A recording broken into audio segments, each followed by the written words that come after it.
Assalamualaikum warahmatullahi wabarakatuh. Kembali lagi kita di sini membahas tentang dasar-dasar geologi teknik, yaitu mengenai tentang pendeskripsian dari batuan beku. Nah, mari kita simak video penjelasan berikut ini. Nah, di sini terdapat komponen-komponen dalam deskripsi batuan. Jadi di sini terdapat 3 komponen yang sangat penting dalam proses pendeskripsian batuan ya. Jadi tidak hanya di batuan beku, jadi di batuan sedimen, metamorf, dan ataupun piroklastik. Jadi 3 komponen ini tidak boleh dilewatkan dalam proses pendeskripsian batuan. Jadi dengan 3 komponen ini sangat penting ya dalam proses pendeskripsian batuan, yang dimana di semua batuan itu harus ada 3 komponen ini yang harus terpenuhi. Nah, mungkin di video kali ini kita hanya membahas mengenai dasar-dasar apa sih itu struktur, apa sih itu tekstur, dan apa sih itu komposisinya ya. Jadi di video kali ini belum membahas secara detail bagian-bagian struktur itu apa saja, tekstur itu apa saja, dan komposisi itu apa saja. Yang mana struktur juga itu memiliki bagian yang mana struktur, tekstur, komposisi di setiap batuan berbeda.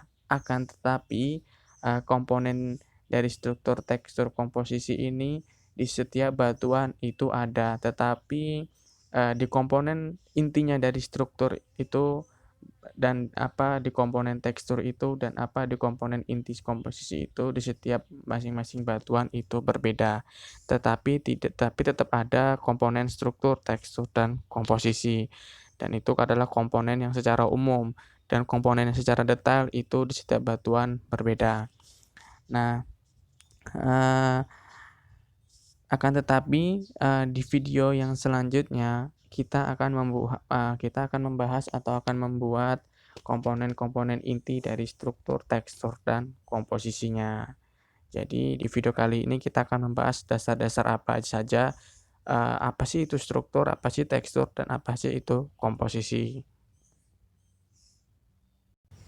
Nah, struktur di sini adalah gambaran tentang di mana kenampakan atau keadaan batuan, termasuk di dalamnya bentuk atau kedudukannya.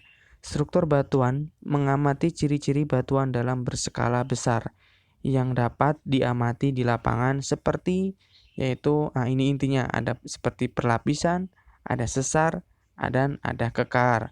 Nah, oleh karena itu, jika kita mengamati berupa sebongkah batuan atau sering kita sebutnya dengan hand placement, ciri-ciri yang akan kita amati di lapangan yaitu ada masif, ada fasikuler, ada skoria, ada amigdaloidal, dan ada senolitis. Nah, jadi itu sedikit komposisi inti dari struktur itu ada di sini, tetapi tidak akan kita bahas secara detail. Jadi mungkin kita cukup mengetahui di struktur itu ada apa aja. Nah, yang berikutnya di sini ada tekstur, yang mana tekstur mengacu pada kenampakan butir-butir mineral yang ada di dalamnya, yaitu ada berupa derajat kristalisasi, ada granularitas, ada bentuk kristal, ada juga relasi atau hubungan antar mineral ya. Dan juga dapat merefleksikan sejarah pembentukan dan keterdapatan dari batuannya.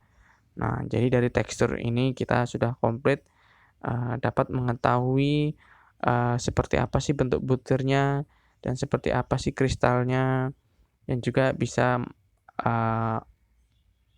merefleksikan di mana sih keterdapatan batuan itu terbentuk dari tekstur ini.